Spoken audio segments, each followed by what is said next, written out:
What's up, guys? This is Amir, aka Xavier HVAC. I've been waiting to post this video for a long time. I've been having a lot of responses. A lot of people hitting my DM, hitting my TikTok, my Instagram.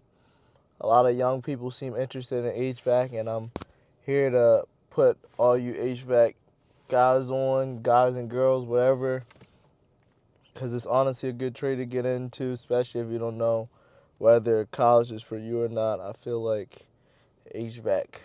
It's a good thing to get into. Not even just HVAC. Honestly, any trade, you don't have to go to college to be big or anything. But I'm gonna be answering the main questions y'all asked me on my Google form. I end up might making another better Google form to like get more in depth on other questions if you guys end up liking this video. But I'm gonna start reading out some of the main questions that I've been getting that a lot of people repeated. So here we go.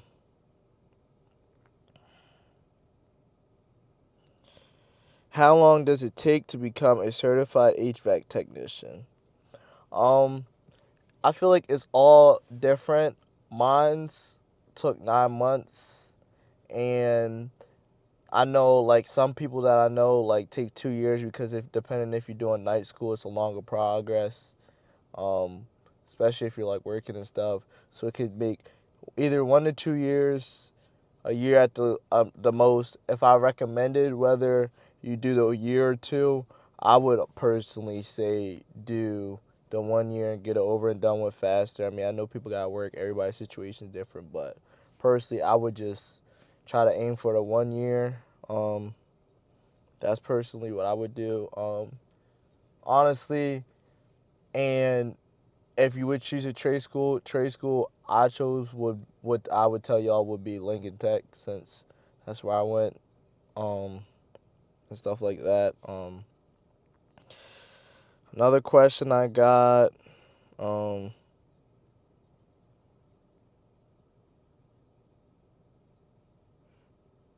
a lot of people always want to know is, are there any apprenticeship opportunities in the HVAC industry?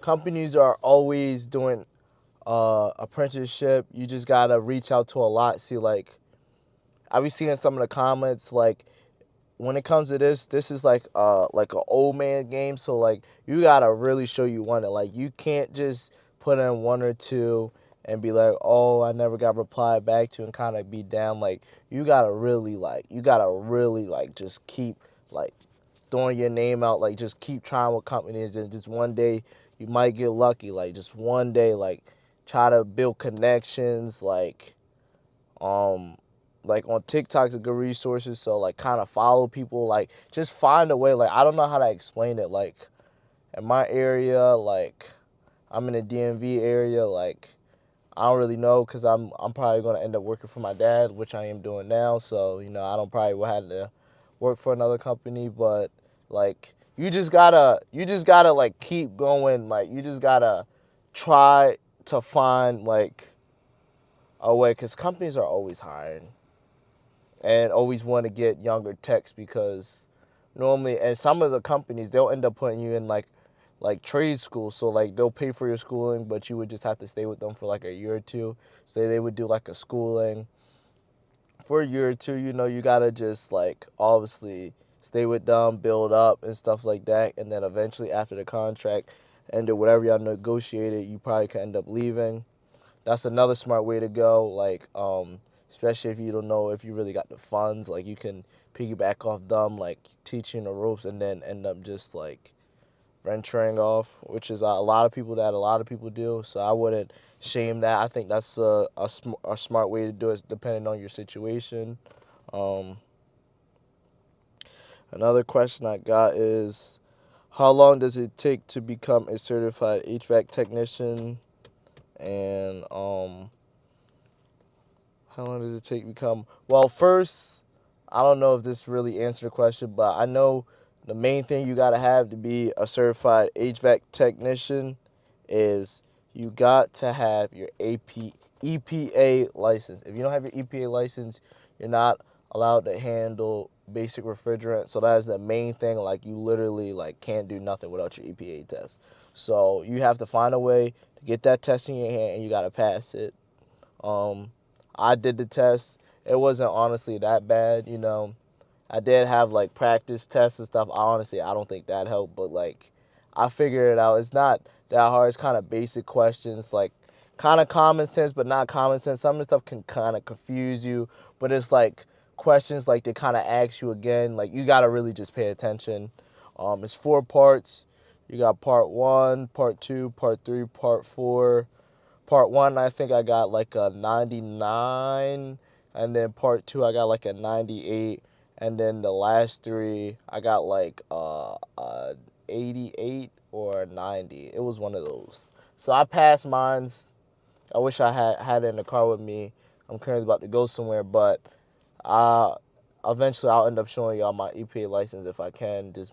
But it's just a small little. It's just like a small little card that says you're EPA certified, your date, and stuff like that, and that all what types you can like handle. Basically, all the refrigerant types you can handle.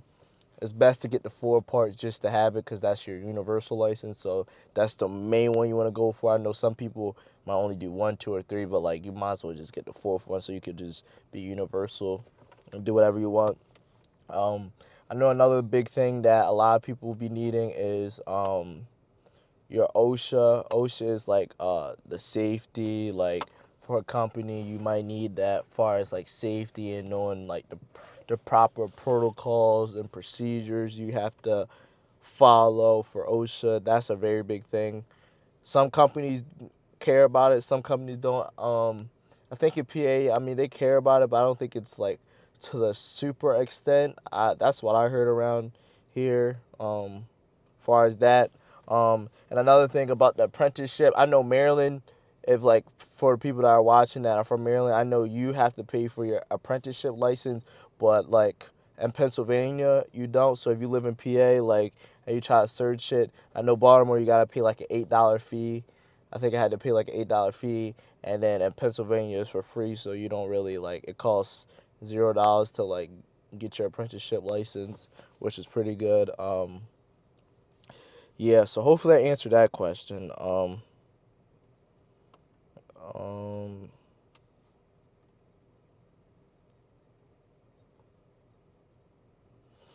well, I think I probably already went. I could probably already like skip past this, but where's the first step in becoming an HVAC technician? You either can basically go through a company, or go to trade school or apprenticeship. If you know someone in your family, you could go off that route. But long as you got your EPA license and you find your way, you can do it that way. That's like the main thing as far as the first steps, but you just gotta apply. If I recommend, I mean, depending on your situation, how old you are, that all makes a major part. But I feel like if you're like me who just graduated high school, obviously it's good to get money right away, but it's no rush. So you could go to trade school, get the 1 year done. You'll be done by 19. Some people say trade school doesn't help. Some people do. It's like a 50-50. It's all depending on you. You know, everybody's not different. I know a lot of things like on TikTok I be seeing where everybody always think like their opinion's right. Like you might think that, but like other people don't probably cooperate and operate like that. Like more people, some people might like textbooks, some people like the hands-on. Like everybody operates different, so you can't just be thinking for yourself because which was easier for you, but like you gotta think about everybody else. So honestly, personally, my recommendation, I would go to trade school, try to see if you can find a 1 year or like a year and a half program, just so you can learn it and really kind of study up on it, and just like that school feeling. Like we, especially if you're doing trade, I'm not gonna say you probably wasn't good at school, but you kind of knew school wasn't really for you, like, and stuff like that. Like now you get to finally do something that was for you. Like you wasted all your time doing that in high school. Now you get to finally do something that's gonna help you. And I think of it as a trade school. Like my friends going to school for 4 years, I only got to do 1 year. I feel like that's a deal for me. The rest of the three, I'm making money. Like not comparing my friends or anything, but I'm just saying you just already kind of got a jump start. So like, it's no point of really rushing it because you're already gonna be out in the field and already have a head start in life. which is good. So hopefully I answered that. Uh, is HVAC a good career choice for long-term growth and stability?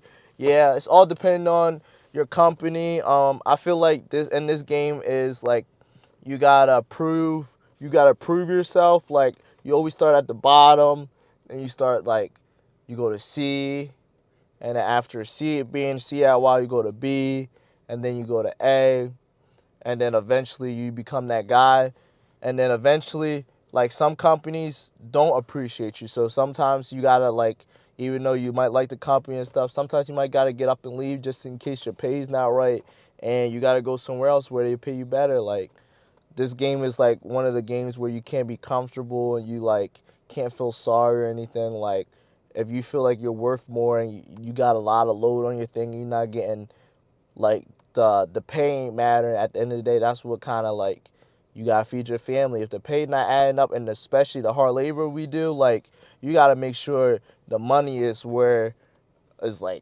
good, because the labor you're doing, especially during like the summertime and like the special like the hot season, like you working like 5 a.m. You getting up 5 a.m. You're not getting home till 6. And that's another thing I would say, like if you're coming into this, like you gotta be ready to work. Like I'm not gonna lie, like I'm not gonna say you don't have a life, but like especially during the hot season, like summertime, you gotta just know like you gotta grind. Like you gotta like in this season is like where it's like the hot season, you just gotta grind. Like you just gotta stack your paper. Like you just gotta tell your friends like I might not be able to come to all the events. Like you just gotta have that mindset. Like I can't really go on vacation during the summertime, because that's where we eat at, where people need AC, or even in the winter, like when it's cold out, like right now, where I live at, like it's starting to finally break, like it's snowing, like it's finally starting to break where it's cold. So like yeah, I might not be able to do stuff. Yeah, I might have to work on Sundays, but you know that's comes with the territory. But that's one thing I'm saying. If you get into this industry and you're young, if you're not a person that likes to work hard and willing to put in the work and don't really care about your time, like, and you like dedicated, and you know you got a strong mindset, and you know like what you want, this is not for you, because this can break you down. Like I'm gonna be honest, like sometimes I do get frustrated with it, but then it end up always getting better for me. Like sometimes I'm like, dang, like if one thing go wrong, that sets you back an hour, 2 hours, like then it's a lot of problem solving. Like it's a lot with it, but it's worth it. Like it's worth it. It builds skills, and it builds like it's a lot of good things into it. So I wouldn't say it's a bad thing. It's just it can break you down. All I'm gonna say, it can break you down sometimes, like especially if you got plans. Like it's not really good to have plans when you come to HVAC, especially during the seasons where you don't know what time you're gonna get off. It's not good, because normally when you got plans and you gotta be there by this person by a certain time, you always get jinxed. Like I'm so serious. Like it's so bad. Like especially for me, like summertime, I just know I just gotta tell them, like I give them a rough estimate, and sometimes I say it might not even be that, or like I don't even get mad. Like I used to get mad if I was able to, like if I wasn't able to make the events. Now I just like it is what it is. But hopefully I answered that question. Um, but yeah, I feel like definitely HVAC is a good career choice for long-term growth and stability, and I feel like a lot of people are starting their own companies, which is a great thing. Like after a while, if you get it and you know a lot of people and stuff like that, like you can find a way to have your own business, or like run your business on the side after work, like working with a company. Go ahead. This is a game where everybody needs it. You know people, at least family members that's gonna need it. Then family members know other people that's gonna need it. So like you'll always have work. Like trust me. Like if you really take this thing serious and you really dedicate, you're always gonna have work. Um, how do I find my first job as an HVAC technician? Um, like I said earlier, as far as like the apprenticeship, like you just gotta go around searching. Like you really just gotta search for like companies that are hiring. Like you gotta do whatever it takes. You gotta like apply like every day, look up different companies. You might have to go an hour away out of your like where you live at, just to find companies, if them companies in their area aren't hiring. Like you just gotta like you really like this game is a really like a hard game to get into, like especially around my area. Like when my dad was working for a company, it was kind of hard for him to like, well, like it's kind of hard for people to let you in. So you just gotta like, and I see on TikTok a lot, like you just gotta kind of find a like way to get in. Like this game is not easy. Like they don't like just accepting you. So you gotta like just like get lucky kind of sometimes, especially some areas. Like some people on TikTok, like I be seeing all y'all comments. Trust me. Like in Florida, I think they said they be having trouble in like certain areas, and it's all depending on where you're at. Like if you live in New York, you're probably getting some business. Like because New York's a big city. Like depending on your city and like where you're located and stuff like that all matters and plays a big part in everything and stuff like that. Um, what else? People want to know what's the difference between residential and commercial HVAC work. Okay, I'm gonna start with commercial. So commercial is like it's like the big buildings like Walmart, Target, like the big gas stations, um, like stadiums, like stuff like that, like big Amazon warehouses, like stuff like that, like where you're working on big stuff, and like you got, and then some of the stuff you can get into depth with chillers and stuff like that, like it goes a long way in the commercial industry. As commercial industry, a lot of people like doing that, and you got that's a good, like I commend people because you gotta get on top of rooftops, like when it's cold outside, snowing, when it's slippery, you could fall off the roof. Like it comes a lot with doing commercial, but like obviously I heard you get paid good, like that's good, but like it's just honestly I personally don't feel like it's worth it, and I wouldn't recommend it. But don't listen to me. It's all about you. Like me, I'm not scared of heights, but like I prefer to be on the ground. Like I don't feel like I don't have to be all the way up there. Like I'm comfortable with being on the ground and be able to get my work done. Like especially if I have enough work, I should be good. I should be able to make that up and stuff like that. So that's the difference between commercial. But a lot of people like commercial. I'm not talking bad about commercial. I don't have a problem with commercial. We do a couple commercial things, but we're not solely commercial. Xavier HVAC is morely residential, but we know how to still work on commercial, but that's not our main focus, like our Starbucks and stuff like that. And residential is like your home, like apartment, like the small apartment, like sometimes apartments be having just like condensers and straight ACs and air handlers, stuff like that, like houses, townhouses, mansions, stuff like that. Like it's just like the normal you would see.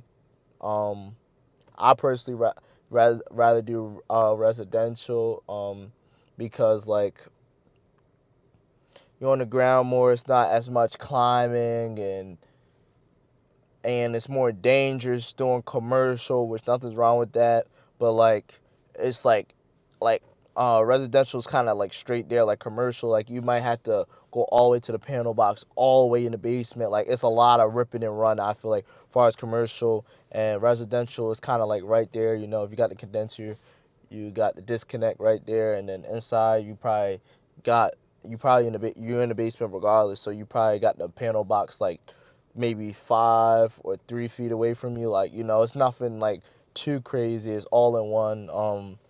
It's easier. That's how I feel. And plus, my dad kind of always been doing residential, so that's kind of what I'm used to. So that's probably what I would say is the best.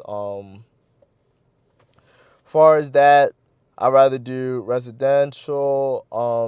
And then lastly, before I end my video, I know a lot of people want to know either install or like regular service. Personally, I really like both. Like honest to God, like it's good to know service, how to fix things. The more things you have in this trade, the more better. Like the more you can show on your resume, like I know how to do both. Like whatever you need, I can do both. That's how you get paid more and stuff like that. Me, I honestly like both. Like how it works, like especially when I work with my dad a lot. Like we do service during the week, that on the weekends it's install. So I kind of get a jiggle of both. So I kind of like both, honestly. Like I don't have a problem. Like honestly, when I was a kid, like when I didn't know what was going on, like and my dad used to send me with his coworkers and stuff like that. Like I used to hate being at a house for 4 to 5, 6 hours because I used to be in with my dad only there for like an hour or 30 minutes tops, like if he really like knows what's going on, because my dad normally solves the problems quick. So I kind of hate used to be like in a place after a while, but after I got older, like the last 2 years, I'm like, it's not that bad, it's a step process and stuff like that. And it's straight to the point, like to an extent. So I kind of end up liking both. Service. You got your in and out. You're on the road more. You're traveling more. You're like out there more. Like you're out there more. Installs kind of straightforward. You're taking it out and you're putting in the new. It's straightforward to the point, and a lot of people like doing that. It's a preference, and plus install, it takes more on your body depending on you, whether you don't really want to lift a lot and do all that heavy lifting. Like that takes a toll on your body. I admit, everybody talks about that. Yeah, I know you don't want to be doing that forever, so that's why you kind of want to be good at both, where you can switch it to just install if your company will let you, and like let you pick and choose, which I don't know if companies do let you do that. But yeah, it's really your preference, honestly. But yeah, like I said, my preference is both. But this video's getting pretty long, so I'm gonna let you guys go. Let me know if y'all want a part two. I'm down to keep talking to y'all. Comment below questions, whatever y'all like want to know. If I didn't answer all the questions, I got a lot of questions. Just answer the main ones. I'm gonna be checking my YouTube, and subscribe, comment, leave a like, and share it to your friends who are interested. And thank you for all the support. And I am out. Appreciate it.